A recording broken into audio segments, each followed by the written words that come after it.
Maria was pushing her shopping cart through the supermarket with her 3 children in tow.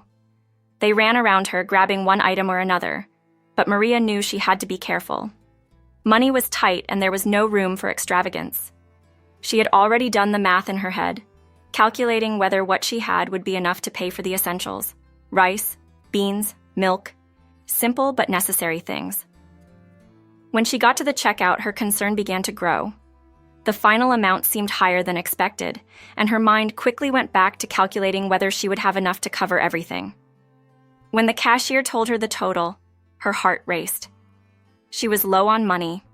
She tried to hide her discomfort, digging deep in her purse for a few extra coins, but she knew it wouldn't be enough. The line behind her began to lengthen, and impatient people began to give her disapproving looks. Maria could feel the weight of their looks as if they were direct judgments of her situation. With her children watching, her face flushed with embarrassment. She needed to do something, so she began to sort out the items she would return, feeling a lump forming in her throat. Maybe I'll return the cookies, but they love these cookies, she thought hesitantly, while the impatient gaze of the attendant and the customers around her pressed her. In the midst of her indecision, Maria felt her eyes fill with tears.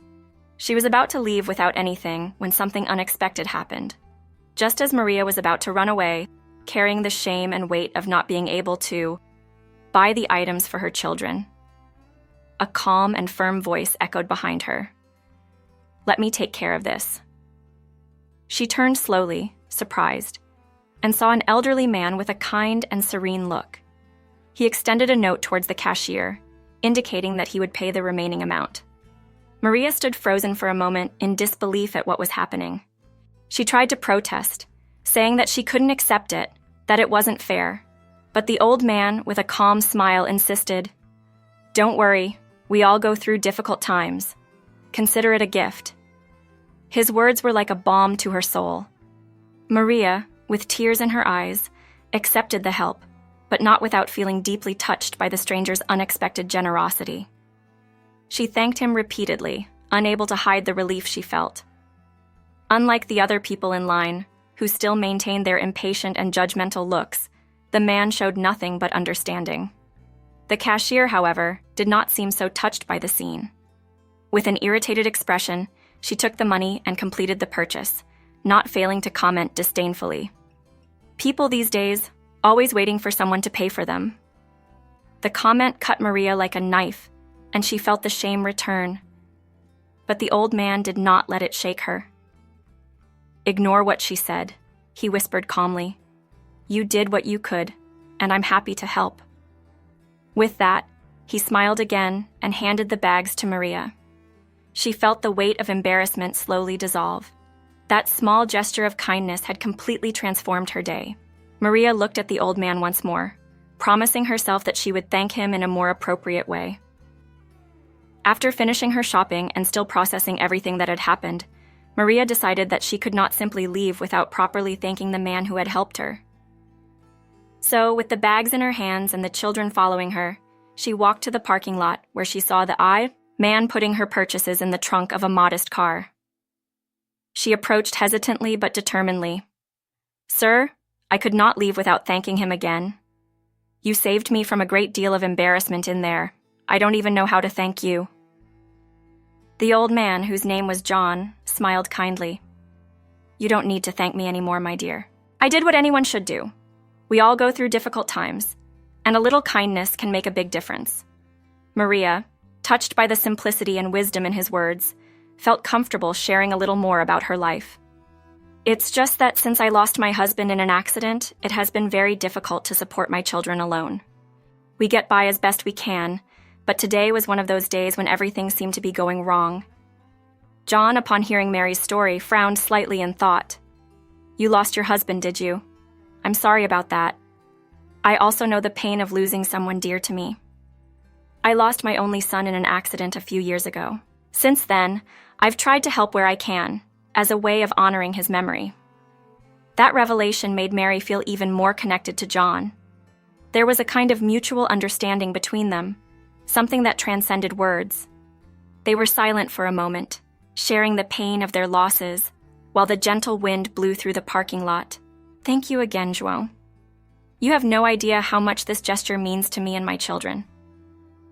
After that moment of shared silence, João looked at Maria with a thoughtful gleam in his eyes. "You mentioned that your husband died in an accident, right? Under what circumstances did that happen?" Maria took a deep breath and told with a slightly choked voice how her husband, Pedro, worked as a truck driver and was involved in a serious accident on a remote road. The truck he was in overturned on a dangerous curve, and although rescue teams found the vehicle, Pedro's body was never recovered. The search was called off after a few days, and Maria's life has never been the same since. I waited for a miracle, for some news, but nothing, she concluded with sadness in her eyes. João listened attentively, and his expression transformed into something deeper, almost perplexed. He seemed to connect some pieces in his mind. "You know, what you told me sounds strangely familiar. My son, Rafael, also worked in that area, close to where your husband had the accident. They might have crossed paths at some point." Maria was intrigued by that coincidence. Could it be possible that Pedro had known Rafael before the accident? And why did João seem so involved in the story? "What are you thinking?" she asked, feeling a mixture of curiosity and hope. João took a deep breath and with a serious expression replied, "I need to investigate a little more about this, Maria. Something tells me that maybe not everything is lost about what happened to your husband. I'll ask a few questions and look for you soon." Maria was speechless. Was there more to be discovered about that terrible accident? Even without knowing exactly what João had in mind, she felt touched by his genuine concern, and somehow, a small flame of hope began to ignite inside her. A few days passed, and Maria couldn't stop thinking about João's words. She wasn't sure what he could find out, but the small hope that had been lit in her heart kept her anxious.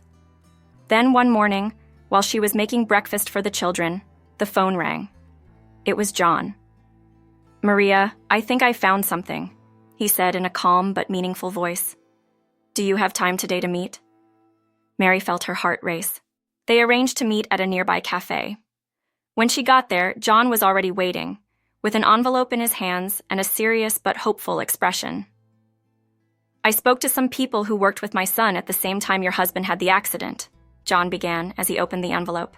"They told me something that made me think that Pedro might not have died." Mary froze, not knowing how to react. She stared at John, waiting for more details. He continued, "I found out that, at the same time as the accident, there was a transfer of patients to a hospital in another city, and one of the patients was unconscious, unidentified, the victim of a road accident." "Pedro?" Mary whispered in disbelief. John nodded. "Everything indicates that it could be him. The description was accurate, and the lack of documents only added to the confusion at the time. He was taken to a hospital far from here, and since then, there have been no clear records of what happened to him." Maria could hardly believe what she was hearing. Her heart was racing with a mixture of excitement and fear. "And where is he now?" she asked, almost breathless. João put his hand on her shoulder, giving her a reassuring smile. "I'll take you to him." The next day, Maria could barely concentrate on anything else. Her mind was filled with a mixture of hope and anxiety as she prepared for the trip with João. They drove together to the city where Pedro was supposedly hospitalized. During the drive, Maria felt as if she were in a dream. Was it possible that after so much time, her husband was still alive? When they arrived at the hospital, João led Maria to the reception, where he had previously made contact. "We're here to see the patient who was brought in without identification after a road accident a few years ago," João told the receptionist. She checked the records and motioned for the two of them to follow her. They walked down a long, quiet hallway until they finally reached a simple room. There, sitting in a wheelchair and looking out the window, was Pedro. Maria's heart sank. He looked thinner, his hair a little grayer, but he was unmistakably her husband. "Pedro," she whispered, her voice breaking. He turned his head slowly, and his eyes met Maria's. For a moment there was only silence, as if time had stopped. Pedro blinked a few times, trying to recognize that familiar face. "Maria?" he asked, his voice hoarse and weak, as if he was waking up from a long dream. Maria ran to him, tears rolling down her face. "Yes, it's me! I've been looking for you for so long." She knelt beside him, holding his hands. Pedro, still confused, tried to put the pieces together in his mind. I remember very little," he said, "but I feel like I know you, Maria." João watched the scene in silence, knowing that he had done something much bigger than he imagined. The reunion that seemed impossible was happening before his eyes. As the days went by, Pedro slowly recovered fragments of his memories. Although the details were still blurry, the love for Maria and his children was something he began to remember. With each visit, the connection between them grew stronger. The children, who had missed their father so much, could now hug him and feel the warmth of his presence again. João, always present and willing to help, also grew closer to the family. He had played a crucial role in bringing them all together, and to Mary, he had become more than a friend. He was almost an angel sent to restore her life. Peter, too, had come to feel a deep gratitude toward John for getting his life back on track. One afternoon, as they were all gathered in the backyard, Peter turned to John and said, "I can never thank you enough. Not only did you bring me back, but you also restored my family. That is priceless." John smiled and shook his head. "You don't owe me anything, Peter. What I did was from the heart. We all go through hard times, and helping each other is what keeps us strong." Peter, still teary-eyed, held John's hand tightly. "I will never forget this. You gave us a second chance." As time passed, Peter, Mary, and the children began to build their lives together again. John continued to visit the family, becoming a father figure and a loyal friend. The bond that formed between them was forged not only by difficult circumstances, but also by a simple act of kindness and compassion. Peter and Mary's reunion not only brought back a husband and a father, but also strengthened the values of love, forgiveness, and generosity, values that they now sought to pass on, inspired by John's example. After the shocking revelation that Peter was, in fact, John's long-lost son, they both needed time to process what had happened. Peter, still stunned, tried to assimilate how his entire life was connected to this new truth. He looked to John, now not only as the man who had rescued him, but as the father he never knew he had. As they walked back home, the silence between them was charged with emotion. Mary, upon hearing the news, was deeply moved. "I knew there was something special about this bond between you two," she said, hugging Peter and John at the same time. The children, still not fully understanding the magnitude of the revelation, continued to play, oblivious to the new reality that was unfolding before their parents. In the days that followed, João and Pedro began to strengthen their bond even more. João decided to share old memories of his life with Rafael, telling Pedro stories of his childhood and how he had always dreamed of creating a close-knit family. Pedro, in turn, opened up more about the difficulties he faced after the accident and how for a long time he had felt an inexplicable emptiness, as if something was missing in his life. Together, they decided that it was not enough to simply accept the past. They wanted to build something new for the future. João made an unexpected invitation to Pedro. "I know you already have your life here with Maria and the children, but I would like you to take the lead in the family business. I want you to continue the legacy that your mother and I built." Pedro, still surprised by everything that was happening, smiled. "It seems that destiny really did bring us here, and I accept." After the shocking revelation that Pedro was João's lost son, they both decided they needed to do more than just accept this new reality. They wanted to build something new, strengthening the bonds that fate had restored. Pedro, still absorbing all the changes, felt the weight of the decisions that were coming. Now, he had not only his family with Maria and the children, but also João's legacy to honor. In the days that followed, Pedro and João began working side by side in the family business. João, already advanced in age, saw in Pedro the chance to pass on everything he had built with so much effort. "You have the spirit of leadership, Pedro. I want you to continue this legacy," João said, with a confidence that touched Pedro deeply. Pedro, who had always sought to be a present father and husband to his family, now faced a new challenge, balancing his family responsibilities with the demands of running a large business. Maria, always understanding and loving, supported Pedro every step of the way. "I know this is important to you, Pedro, and it's also important to our family. We'll get through this together," she said firmly, holding his hands. As Pedro adjusted to his new role, João also experienced a transformation. He could now be the father he always wanted, no longer carrying the burden of losing Rafael, but celebrating his reunion with Pedro. The afternoons were filled with stories and advice, with João sharing everything he knew about life and business. Pedro listened attentively, absorbing every word, as if he wanted to make up for lost time. But not everything was easy. As the business expanded, unexpected challenges arose. Pedro, who was still adjusting, faced pressures he had never imagined. Employees expected the same firm leadership from João, and investors had high expectations.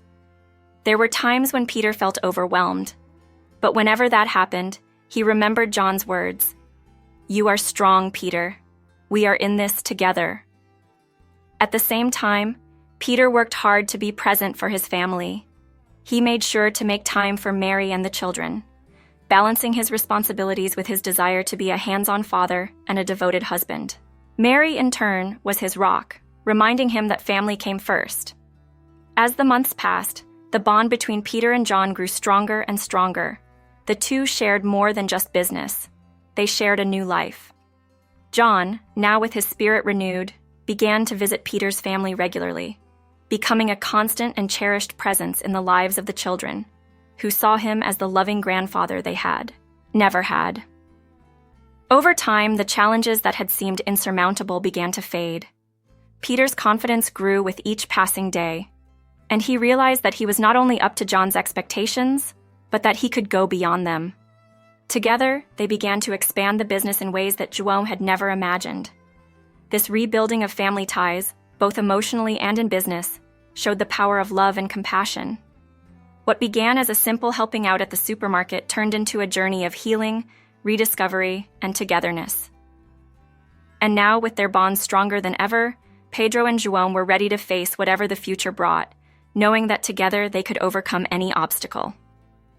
João reveals to Pedro that their lives crossed paths long before their meeting at the supermarket. João was present at Pedro's accident, in which he nearly lost his life, and it was he who called the paramedics and paid all of his medical expenses without identifying himself. Overcome by grief for his lost son, João saw in Pedro an opportunity for redemption and decided to care for his recovery from a distance. He also wrote a letter to Maria, offering his help, but never had the courage to deliver it. Years later, their reunion at the supermarket was not just a coincidence, but part of an intertwined destiny. John finally gives Peter the letter he wrote at the time of the accident, revealing his role from the beginning. Peter is deeply moved when he realizes that John, without him knowing it, has been caring for his family since that critical moment. What seemed like a simple act of kindness at the supermarket was, in fact, the culmination of a story that began years earlier. In the end, Peter and John understand that their family bonds were formed by fate, through acts of compassion and care. They embrace, knowing that they have always been a family, long before they discovered this truth. Fate, with its unexpected ways, has shown that even in the most difficult circumstances, there is always an opportunity for redemption and love. From that moment on, Peter knew that his life would never be the same, but now it was complete. The bonds of love and gratitude that bound the two families together became unbreakable, and the future seemed brighter than ever. John, in his heart, felt that his journey of redemption had finally come to an end. And Pedro, with a new outlook on life, committed to continuing the legacy of kindness and love that his father left him.